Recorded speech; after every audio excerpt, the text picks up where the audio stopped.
Hello everyone, I'm Wendell Jones and welcome to this edition of our weekend program, The Platform. And on our program, every week, as you know, we talk about health issues, and we've been getting some rave reviews on this program that is sponsored by Peter Nygard, and we are very delighted that he's decided to put emphasis on health matters in our country. And for the last several weeks, Bianca Nygard has brought to us some very special guests. And she looks radiant today. Nice to see you, Bianca. Thank you so much. As usual. And so today we have Maria Butler, who is a trained clinical nurse. And she is the coordinator of chronic non-communicable diseases at Flamingo Gardens Clinic. Nice to see you. Hello. And also we have Tennille Brown, who is a registered nurse, and she is also a coordinator of non-communicable diseases at Flamingo Gardens in the ambulatory service, right? Yes, sir. Good. This is your first time on our show. Yes, it is. Nurse Butler has been here before, and it's good to see you again. Thank you. You're doing some wonderful things, preparing people for a health fair. But beyond that, let's talk about non-communicable diseases and the incidence of the prevalence, I should say, of non-communicable diseases in our country.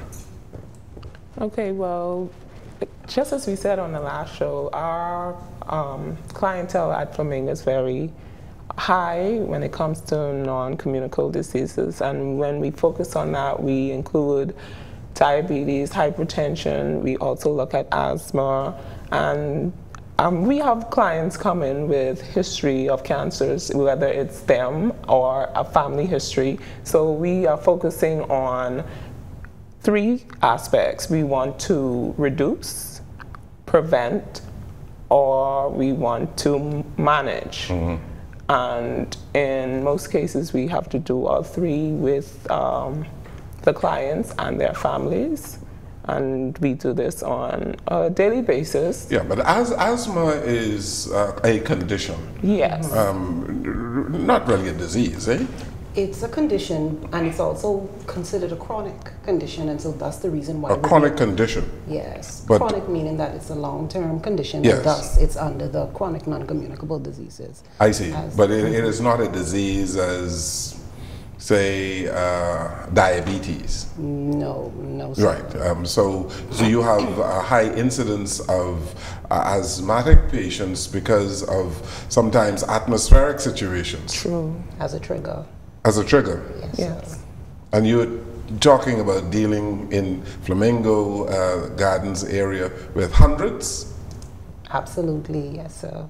As it relates to the situation we had a few months back with the sanitation situation with smoke and all smoke of that. Inhalation. So as it relates to the asthmatic patients, that tend to be a trigger. And so with the asthmatic patients, particularly, our aim is to teach more than anything to help us to utilize, as a preventative measure. Yes. So we do a lot of teachings on what to avoid, as it relates to aggravated things that would aggravate or would bring on the asthmatic attack. Yes. So smoke being one of them. Yeah, there are a good many people who believe that hypertension is really in their DNA, or diabetes, that they inherit these things. These things are hereditary. That is so, isn't it? Well, you have family history being a risk factor for persons to develop the disease, but we are here to help them to understand that because you have a risk factor, now we want you to take steps to not develop the disease, or at least prolong it if you eventually get the disease, because it's in your bloodline from genes. Okay. So what's some of those things? Bianca has been doing a whole lot of stuff in terms of getting Chef Leo to teach us how to eat properly and all of that. And I believe later in this show we're going to see some of that, right? Yes, we will, Mr. Jones. And you know what we were talking about earlier was that they have been seeing an increase in the amount of children that have come into the clinic with diabetes and with hypertension. And these are from children being overweight mostly. So we really have to not only worry about ourselves and what we're eating, but what we're feeding our families and our children. Because we were talking about, so oftentimes you'll see parents eating in a healthy way and still giving their children things that are not good for them, calling it kids' food, really, but it's really causing a lot of damage. So they've really seen an increase in this. So diet is extremely important. It's extremely important, yes. Good. Now, children, every child, I believe, would like some sweets and some cookies and some chips and these type things. Now, I guess there's nothing wrong with eating some of these things, but these things ought to be done in moderation. I'll speak to us about how we should deal with our children with these items that I just mentioned. Okay, well, when we think of the diet, because one of the things that we have to put in consideration when we're thinking about combating hypertension or diabetes, diet is one of them. Also being active, but when we go to the food, it's healthy choices. You want a sweet, there's sugar in fruits, you know, so make it appealing to the child, because, you know, maybe we're just putting the green broccoli on the plate. And the child's gonna look at it like, what is that? So, or at the same time, versatility is also important. You don't want to just, like my colleague says, you don't just want to put one particular thing on the plate all the time. So in essence, they would take it as boring. You want to be versatile with your meals. You want to have an all-inclusive. You want to add things to your meal, so that at the end of the day, the child has options, and it's not taken as boring. yes. At the same time, as a parent, you may want to have rewards. If the child takes an ice cream as an award, an award, you would want to maybe on a weekend say we would do a treat for something that they did good, or you know, something that as a tool to award the child. As a mechanism of and two, we made a slogan, taste the rainbow. This rainbow just happens to be the good rainbow. Like when you are eating your fruits and vegetables, we want a variety of colors. So you know the candy Skittles has all colors in it, and you know you have a balanced amount of fruits and vegetables, because we try to get 5 to 10 portions of fruits and or vegetables a day. Now, studies have shown that 9 out of 10 persons does not achieve that. But if we're training the children from a young age to choose the right foods, we're sticking on fruits and vegetables, but we're also thinking of how we prepare them, have them included in the meal. Let them choose it, and we got to think about portions, not only in how much we give them, but when you put it on the plate, because again, you know, our culture is a good plate of food is a lot on the plate. And a lot of carbs. Yes. So we just want to train the children from this young age, and once you start to treat the body and make it a habit of choosing the good foods rather than a candy bar, choose an apple. Well, you can have like the cheese or nuts and dried fruits and all these Make stuff. it colorful. Yes. Just don't overindulge. Yes. Overindulging, as you mentioned, is extremely important here, and a whole lot of people they encourage children and even adults to eat until they are full. I want to speak to that, because you shouldn't stuff yourself, right? There is overindulgence, overeating. Yeah. I want you to speak to that. Well, we saw in a study, it was brought to our attention by Dr. LaVille. She went and she did a study where our largest population of obesity fell on our clinic that sees only babies, because to us, the plump, fat babies are the healthy ones. So we see where we're feeding the children so they come out looking, in our minds, healthy, and really it is not what we want to achieve there. So now we notice and we see a trend where we have to start from their babies. And when we think about this overindulgence, you just have to understand that there are goals for milestones for the children, and we sit with the parents and we explain it to them so they can understand this is what we expect to see. For instance, I have a personal experience where when I took my daughter into the clinic, she was gaining this weight in a very short period of time. You're overfeeding your daughter. So the doctor asked me to feed her in longer intervals because at her age, at that particular time, she was only 9 weeks. She had already gotten to the point where she was considered overweight. Okay. That is interesting. And there are a whole lot of people, every time the child, the baby cries, they would push a bottle in the baby's mouth, right? And so they're constantly feeding the baby to keep the baby comfortable. That is we are right. a culture where people be under the impression that every time the child cries, the child is hungry. And so, as my colleague said, it's a learned behavior. You constantly, every time the child cries, you feed the child will become used to the food, and thus. Right. And so you should know why your child is crying. You should know that, well, you just fed the child about 20 minutes ago. So the child can't be hungry again. So it's probably the child is wet or something such, right? True. Right. Or needs attention. I mean, you don't want to have the child just laying there, you know.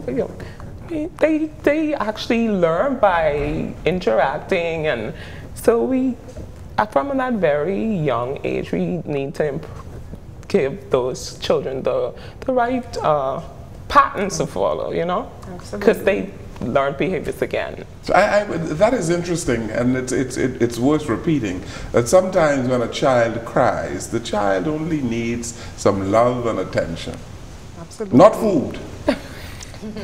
This is all very interesting. We have, we're learning, being educated now, right? And in Flamingo Gardens, they are offering classes where they teach the public these different topics for free. So anybody can come out in the community and learn about these topics. And you have it, how often have you been doing this? At a minimum of 3 times per week, Monday, Wednesday, and Friday. 3 times a week. We take an opportunity, we call it our pre-clinic talks, and we take that opportunity to educate our clients on various current issues, be it health care, social issues. Once it is current, we give our, we believe in primary care and prevention.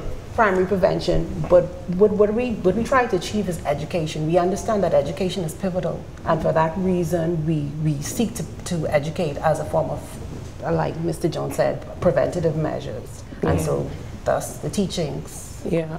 Prevention is extremely important, and we have not been talking too much in this country about prevention. We send our children to school. Well, I don't have children going to school, but people are sending children to school with a lot of junk food. True. And there are people around the schools who are selling junk foods as well. And so parents and guardians ought to be taught about a proper diet and what a child should not have. You shouldn't have a candy bar early in the morning, right? True. Yes, none of you want them to stay paying attention and actually grasping what the teacher is actually teaching them, because you know the wrong food for breakfast is going to affect the rest of your day. And a lot of sugar can make you what? We call it hyperactive. So when you give a child too much sugar, the child becomes very hyperactive and sometimes can be disruptive to the teacher. Absolutely. The child is naturally known to be hyper, and so it increases this. And so what is the best thing to give them early mornings? Well, early mornings you have a variety of things that a child can have. There's cereal. There is, well, you know, cereal without a lot of sugar. Right. There's the cream of wheat, there's the cornmeal, there's the oatmeal, there's the actual cereal. You have healthy cereals like Brand I mean, persons probably feel like the children should have pops or whatever, but you know, well, I eat cereal without milk, but Carbohydrates,